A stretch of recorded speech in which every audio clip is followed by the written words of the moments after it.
Hi, my name is Brianna Motzkus. I'm with the Fabric Patch in Ephrata, Washington. You can find us at fabricpatch.net, and today we're going to do some cutting on our new craft cutting machine.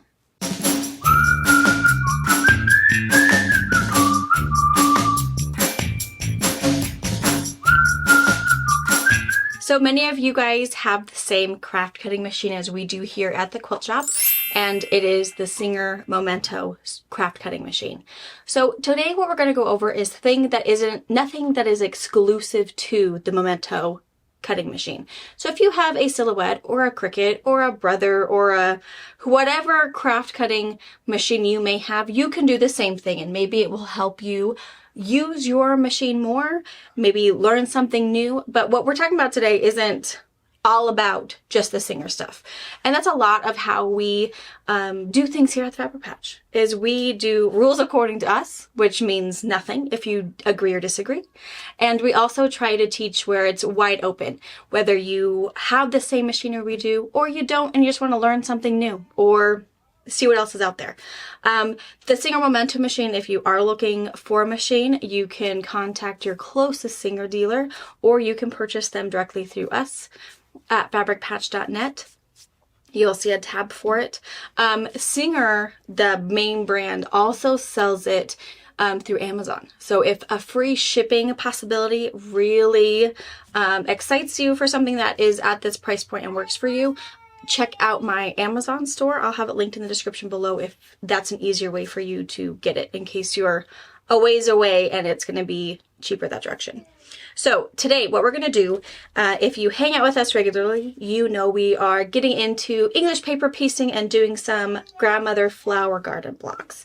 So I felt the most appropriate thing to do is to talk about how to cut out all of these hexagons without hurting your hands, buying a brand new ruler, whatever makes it easier if you really enjoy English paper piecing and you have enjoyed making your grandmother's flower blocks.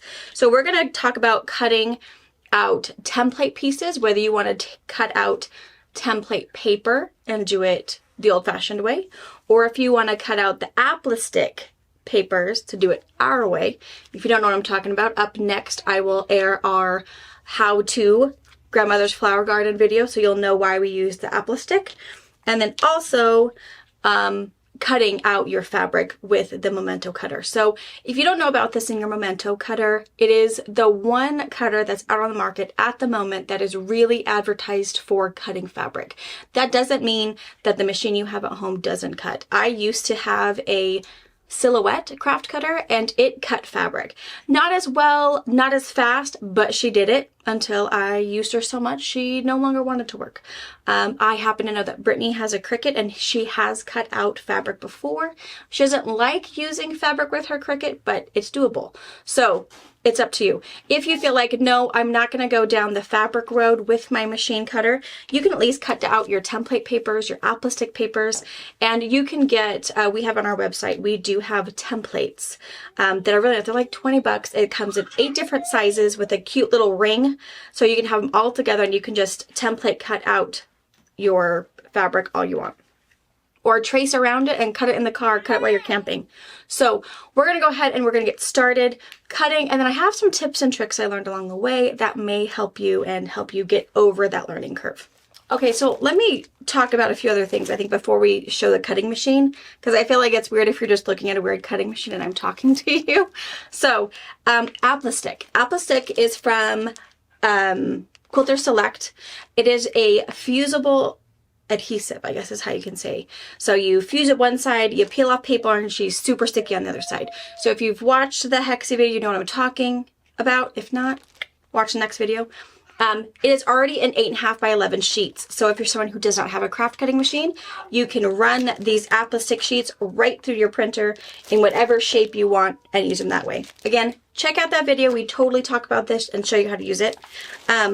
But when cutting your apple stick hexagons for English paper piecing, I used just my standard 12 by 24 inch mat that came with my Singer machine. This is just a standard grip. This is usually the grippiness or that any machine comes with to start with. It's good for paper, vinyls, and to do all of that crafty stuff. So I used my standard mat to cut my apple stick out on, and also my cardstock template. We here at the shop, we're doing little kits that's going to have the apple stick already cut out for you, the hexagon fabric already cut out for you, and then we're also going to send in their kit one paper template. So if they do want to cut out more fabric hexes and don't have the ruler, don't have a cutter, need somewhere to start, I have set them up. So use this for that.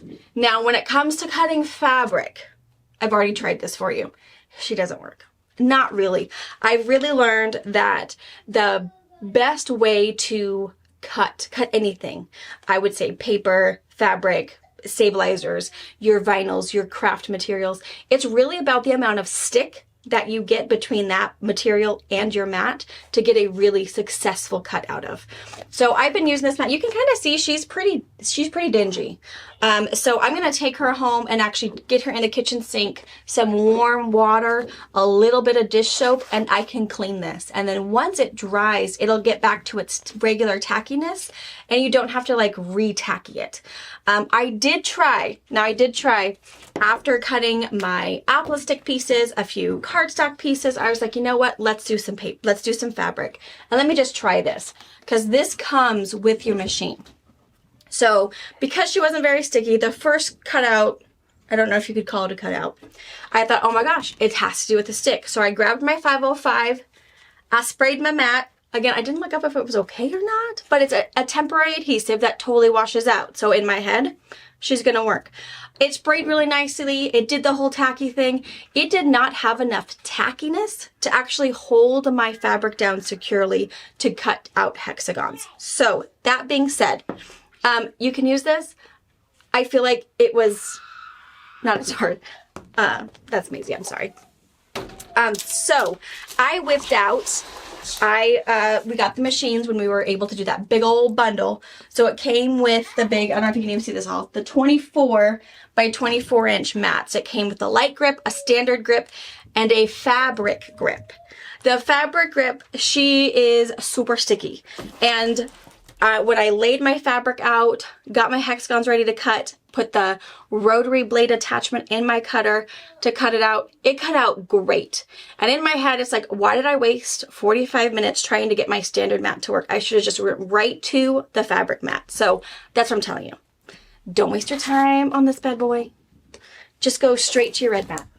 The fabric grip mat. It works beautifully. It has a beautiful amount of grip. So that's your PSA. Just go straight for the fabric when you're cutting fabric. The other thing you're going to want to have handy is your briar, is what this is called. This is a little kind of fancy little rolling pin.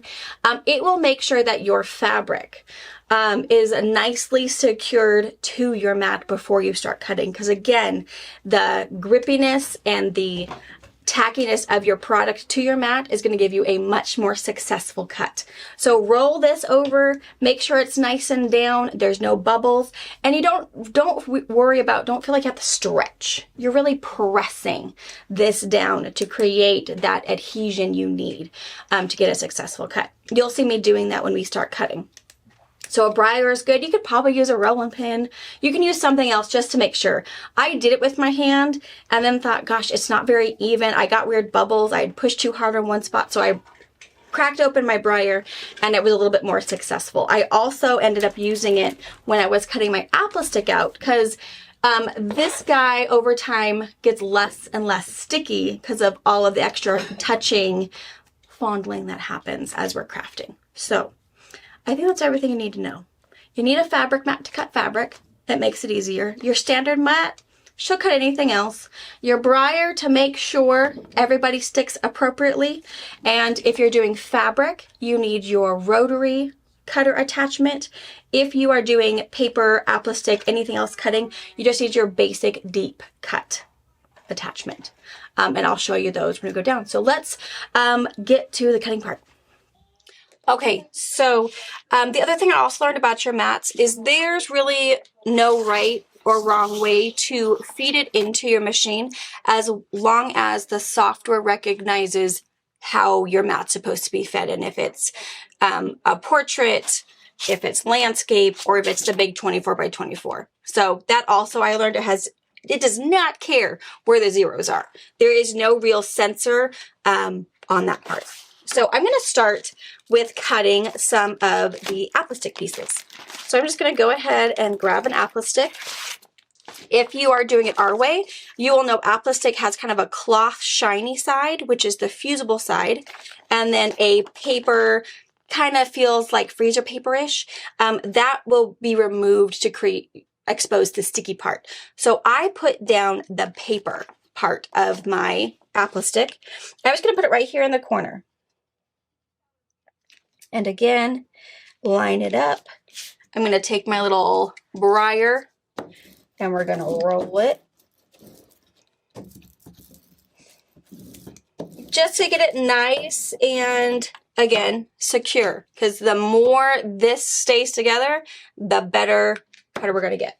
So we're going to go ahead and put in, your deep cut, this little guy. And what it does is this little push button, I don't know if you guys can see that really well, but this push button, you have to pull out, and it's kind of a hard pull. I wouldn't say it's light, which is probably a good thing, because if it's really easy to pop out, you could accidentally knock it. Maybe it could wiggle loose over time. I don't know. So it is a very determined pull to release it. You can just drop him in any way. It does not matter. Just plop him in there. Make sure you there's a little guard on there to protect your blade. So make sure you take that guard off. I just stick my guard on over here. There's a little pocket right here, and I just put my guard in there, so I always have it. And I'm going to plop him in there until he's all the way down, and then push. And again, push until it clicks.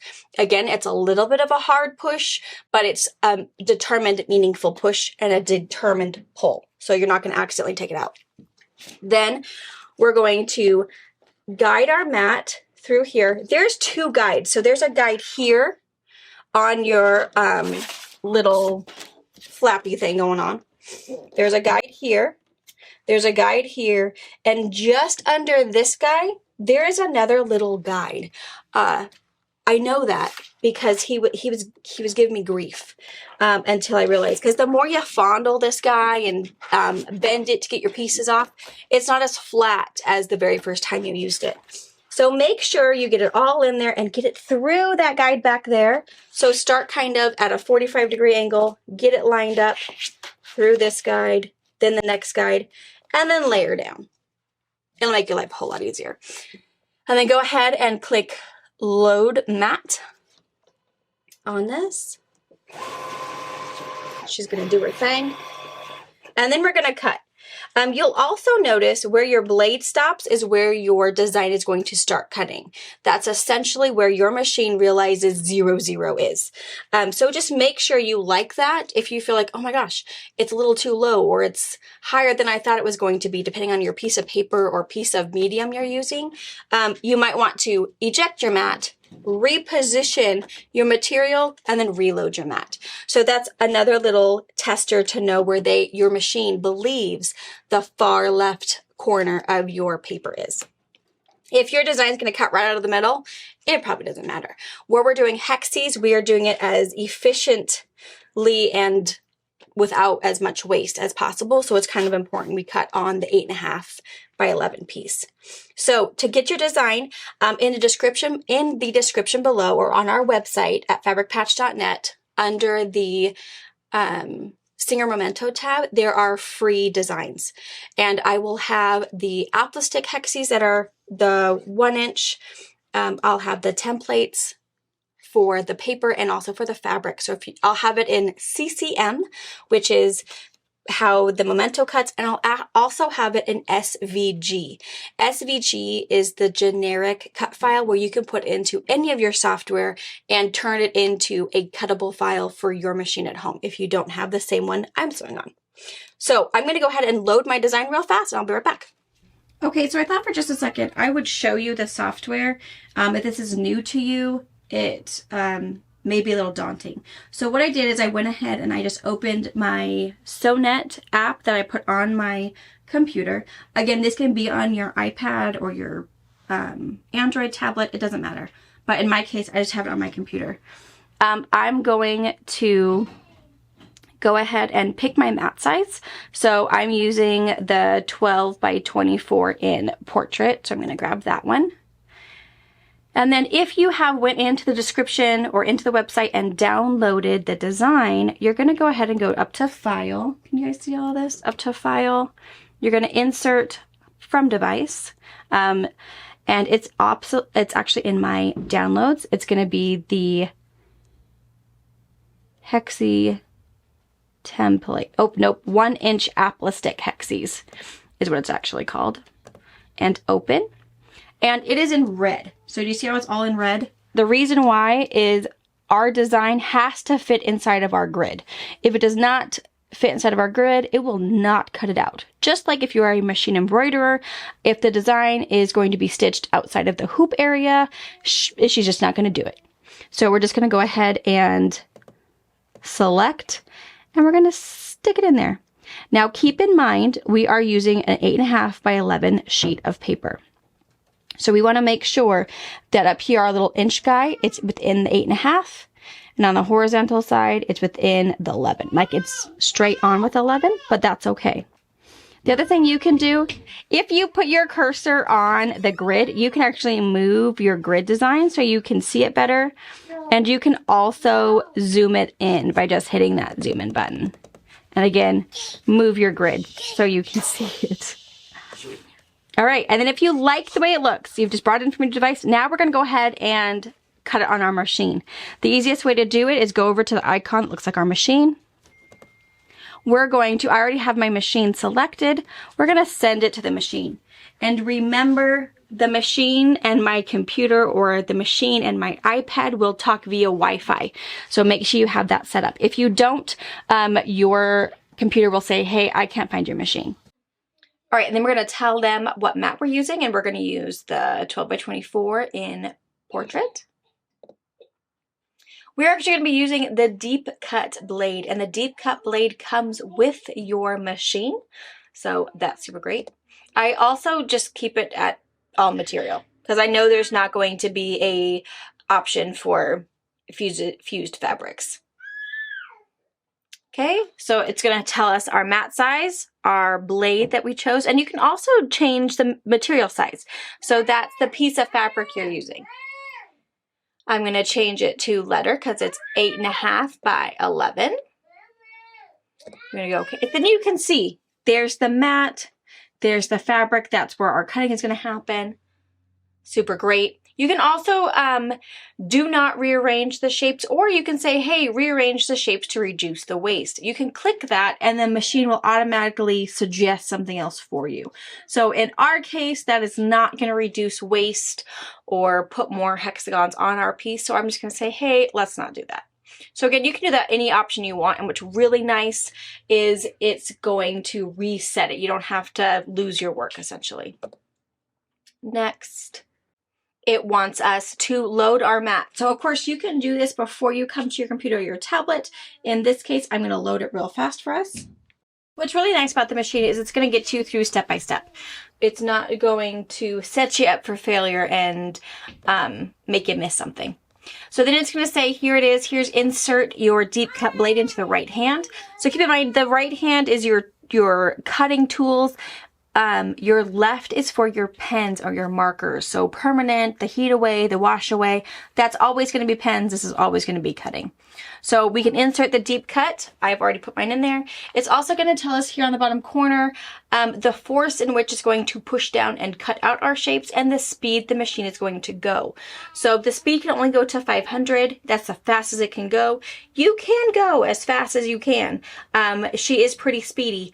However, the quicker you are doesn't always mean you're as efficient. So I tend to keep it between 3 and like 450. You can go to 5. It's pretty fun to keep her at 5. But I feel like if I'm just doing paper, 5 is easy peasy. Nothing can really go wrong. When there's other things like a fusible sticky part to a piece of paper, we're essentially cutting through 2 layers. So I don't want her to accidentally peel up a little piece, or I don't know. So that's just my personal opinion. If you feel like, nope, if she can go 500, I'm going 500, you go. You just do it.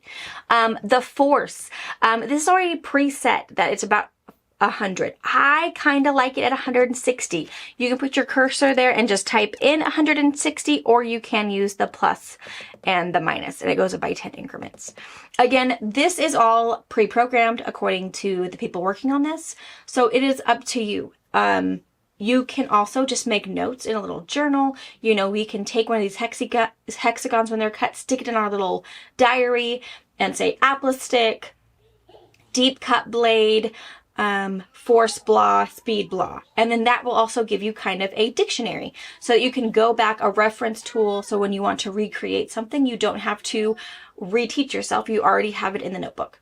So I like 160. Once you like what you got going on, hit continue, and it is sending the design to the machine. So let's go watch her cut it out. Okay, so now that I've sent my design to the craft cutter, you'll see this red button. It actually says to start cutting. So I'm going to head and say start cutting, and she's going to start doing her thing.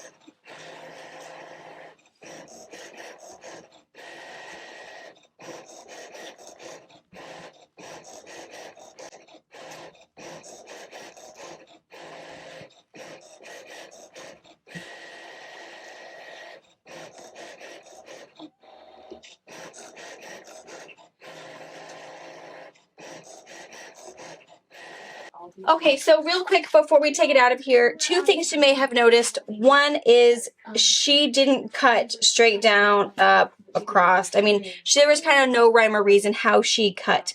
I'm assuming that's probably in order that I put in the design. I'm not entirely sure, but she cut all the pieces. And then secondly, a slower speed will get a cleaner cut. So keep that in mind too. And you cannot adjust the speed after the machine has started cutting. So that too is important. If you go about 300 to 400, that's about mid speed, that's average speed, and it doesn't take that long. I think without being fast forward, that probably took 2 minutes, which is nothing. I could go get my next piece ready. I could be sorting out my colors. I could be doing something else while she's doing it, or watching her. She's pretty fun to watch.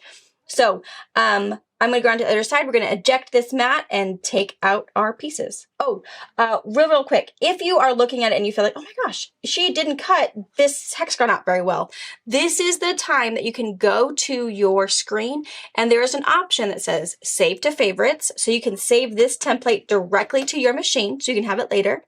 There is a repeat cut. This is the time to repeat the cut. If you eject your mat and then try to start tearing it off and then reinsert your mat, there is not a 100% chance she's going to cut in the same exact lines.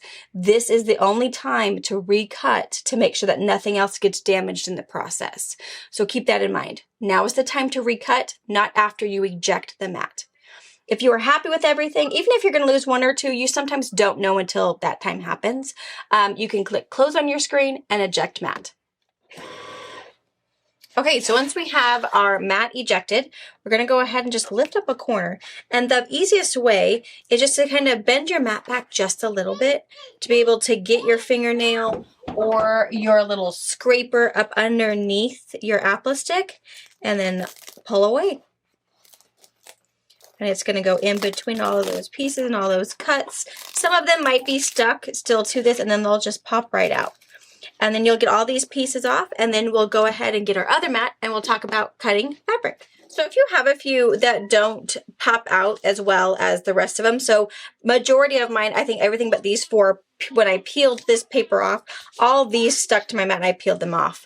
So if you have a few that don't cut all the way through when you're cutting, just take note of that in your settings. And when it tells you, hey, this is the pressure and this is the speed of your machine, add that pressure up by about, I would go by 50 increments. So when it said 100, we went up to 160, but if you feel like, gosh, it didn't cut, or there's like 5 or 6 that didn't do it, and that's super frustrating to you, just the next time you cut them out, go up to 180, because you really do want to make sure you cut through all of it. It just makes it easier, because then, the point of just peeling it off and then peeling all these up, that makes it a whole lot easier than having to get some snips out and finish punching them through. So keep that in mind. The numbers that pop up are just pre-programmed. So you can adjust that to fit you. And there's never going to be a selection for alpha stick or fusible web or that kind of a thing. So sometimes it's just a little bit of trial and error, and having to punch out 4 or 5 of these is not the end of the world. To me, it was a whole lot faster than template cutting. So it works for me. All right, I'm going to get out my red fabric mat and a piece of fabric. All right, so we've got our red fabric grip mat ready to cut some fabric. 2 things I want to mention. 1, I do believe that the mats are going to be exclusive for machines. I don't think that this Singer Momento mat will fit any other brand. I'm not entirely sure, but I'd hate for you to go out and buy a fabric mat made for a brother cutter and you try to use it on your Cricut cutter. That's not something I am 100% sure on, but I think it might have something to do with some of the cutting and the sensing. So do a little bit of research, ask some questions. Feel free in the comments, you guys. If you have a Cricut cutter but you use a brother mat, let us know. Again, I am new to the craft cutting world, really. I'm pretty a novice, so hopefully we're all learning here today. So keep that in mind. Just because my fabric mat works great for me, it might not fit yours. So just a little disclaimer there. Also, the plastic that you peel off your mats, make sure you keep that, because once you're done with your mat, or you, like in my case, my standard mat, I'm going to go home and wash it, let it air dry. I then want to put that cover back on for 2 reasons. 1, it'll keep the tackiness tacky even between cutting, because you can see on this one, I've already cut on here before. But everything else around it is still tacky, even though it was exposed to air. The longer it's exposed to air, the less tacky it will get, which means you have to re-wash it and, you know, make it all lovey-dovey and then put your plastic back on. So good storage upkeep is put the plastic on. It also keeps all the rest of the lint, cat hair, whatever might accompany it, keep it off. So let's go ahead and put on our piece of fabric. So this is my 24 by 24. I'm actually just using a 6-inch strip of fabric. You can use whatever size, again, you want. So the design that you're going to be able to get off of our website is enough for a 12 by 24 inch piece. But again, you can kind of adjust that on your My Sewnet software or whatever software you might use for your cutter. You can edit that up any way you want to.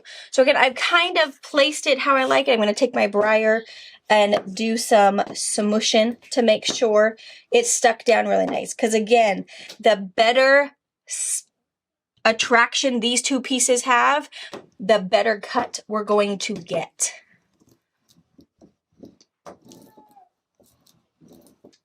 And again, I also am just making sure there's no bubbles or creases or anything that my blade might get caught up on.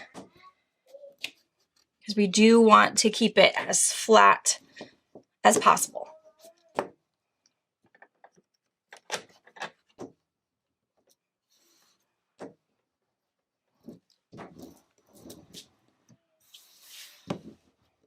And you can also see I'm working on a flat surface. So whether your machine and the working surface can be on the same table, or you might have to go to your cutting or your ironing table, do that. Working on a flat surface is so much better than trying to work on not a flat surface. Okay, I feel like she's good to go. I'm going to go ahead and load my mat. And then I'm also going to show you how to change your cutter. So this right now is our deep cut blade, and we're going to change it to our rotary cutter blade. She's kind of fancy looking. So I'm going to show you how this goes on your machine. Okay, so I'm going to, again, forcefully pull that, take this guy out. In my little cubby on my machine is my cover. Make sure you use your cover. It'll do 2 things. 1, make sure you don't give yourself a little pinprick. 2, it'll keep that blade safe, sharp, and protected. So always just have that covered. If for any reason you lose this thing, a really easy fix, you could use a thimble. One of those little rubber thimbles.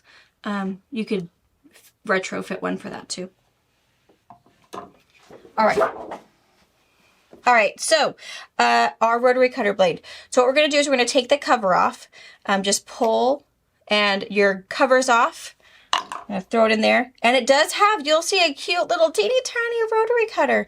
So again, if you were lucky enough to get the bundle came with the rotary cutter plus some rotary blade exchanges when these get too dull. At the moment, I don't know how to change a blade. We'll get to that though. We will change one together. I haven't dulled mine out yet or ran over something I wasn't supposed to. So we will get to the changing of the blade. I'm excited about it. It doesn't look very hard. If you happen to have a handy someone at home with you, I'm sure they would be loving to do this for you.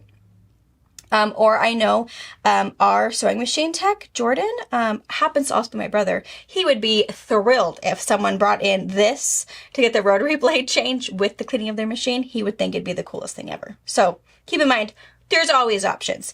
To put it in here, so take the cover off. You'll see this little like phone charger thing right here. There's also the identical option right here on the top. Right there.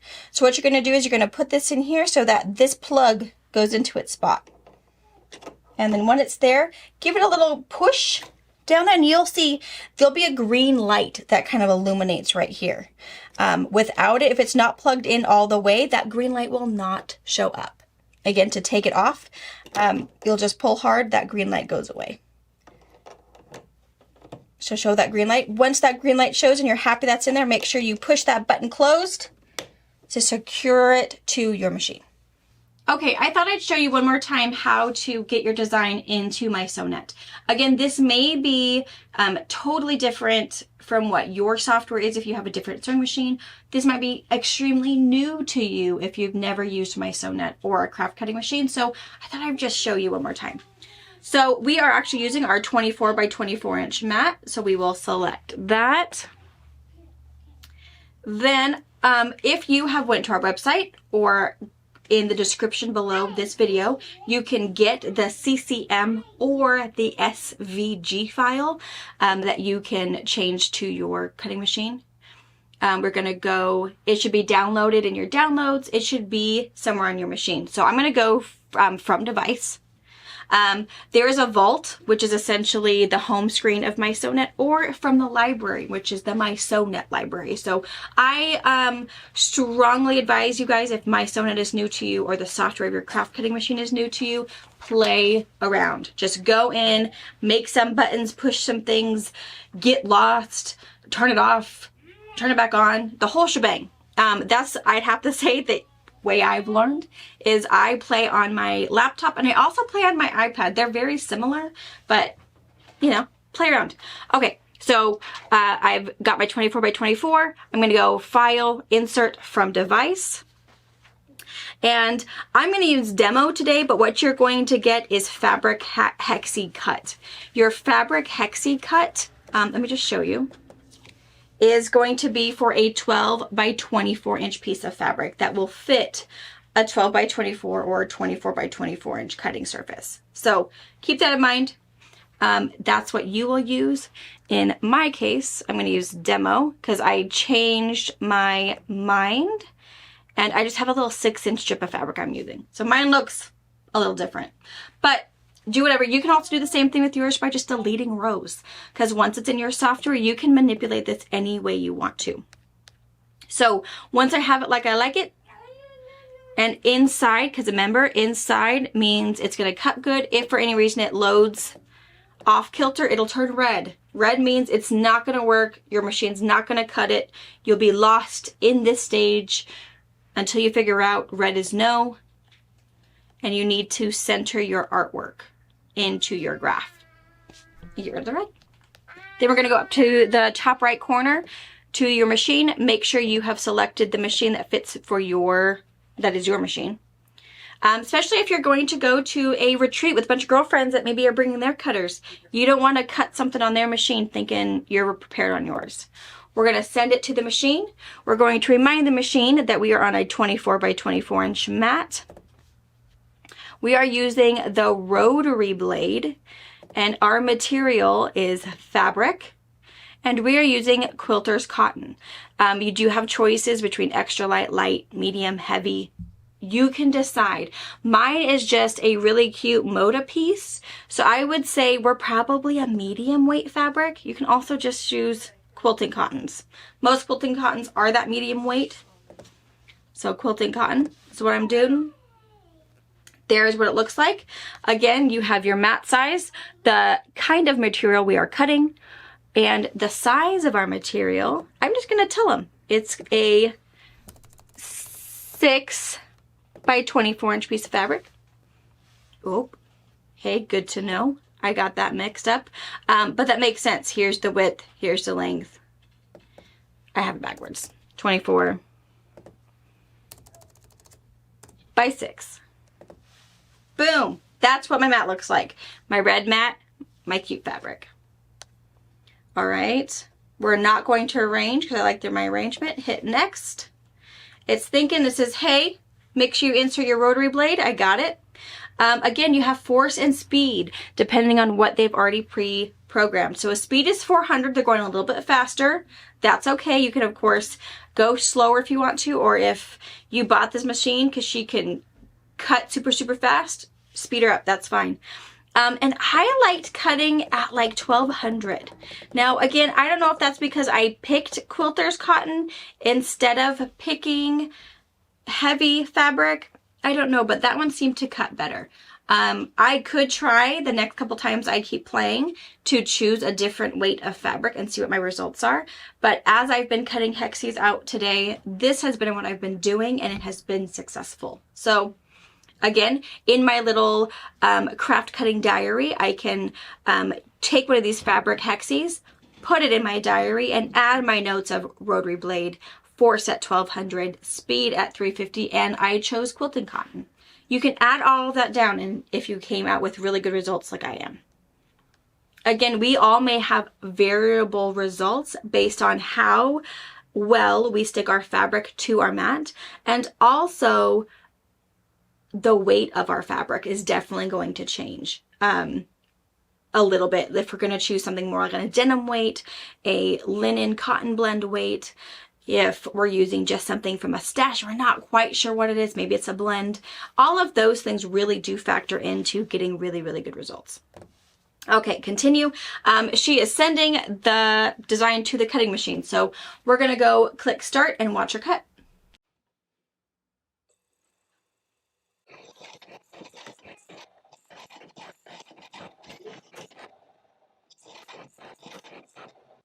Okay, she's all done. You may have noticed that it was stopping and it was lifting this up and then going and moving and keep cutting. What was happening is every time it raised this part, it was swiveling the actual rotary cutter blade. So it was going in straight lines. So it would go straight, it'd lift up, it'd spin, it'd cut, lift up, spin, cut.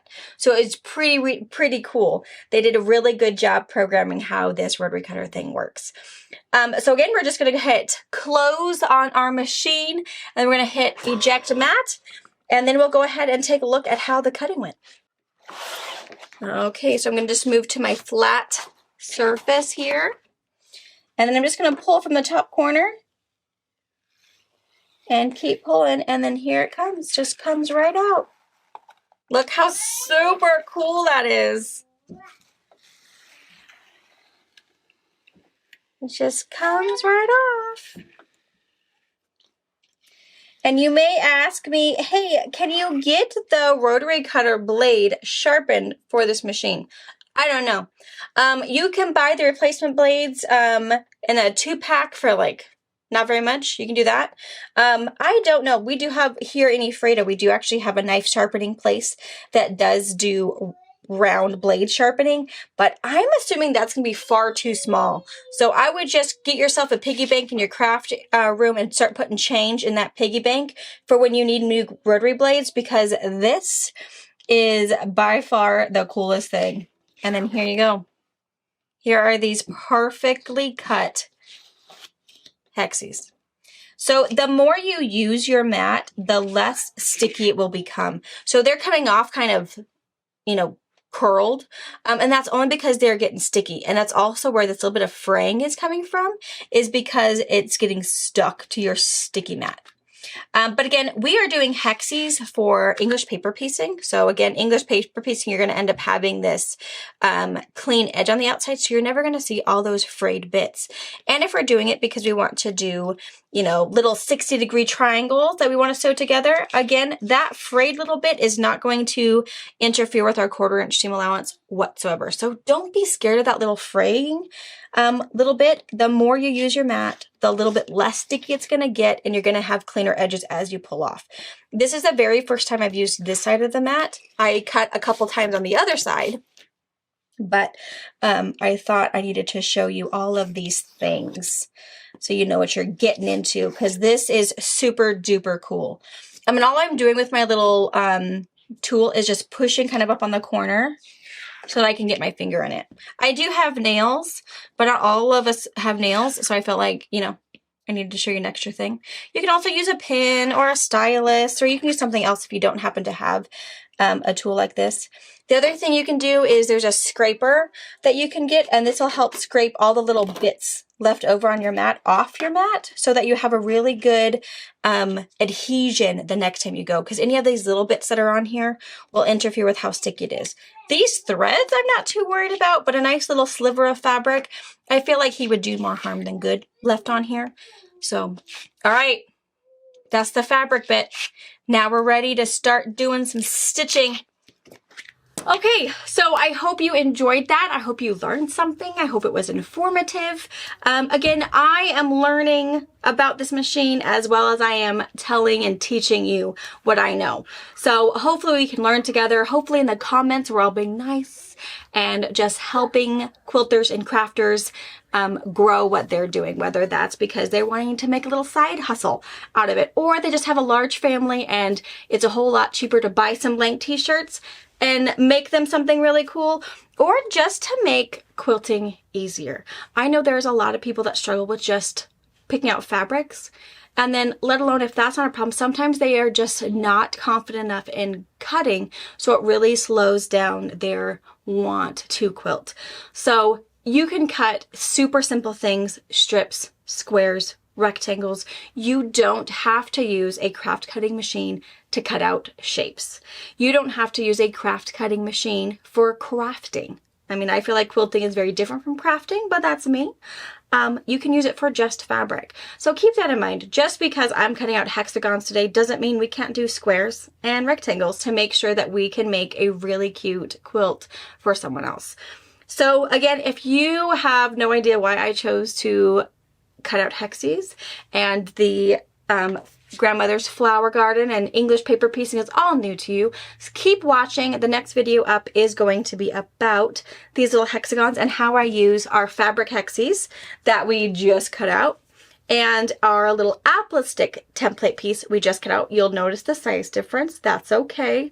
And we'll show you how we use these two together to make a really cool, fun project. So I hope you enjoyed this. I'll see you soon and we'll learn something new. Thank you for watching our video. We invite you to leave a comment, hit the like button, or better yet, subscribe to our channel so you never miss an episode. You can also visit our Instagram, Twitter, Facebook, or Pinterest pages, or find all of those things and our online store at fabricpatch.net.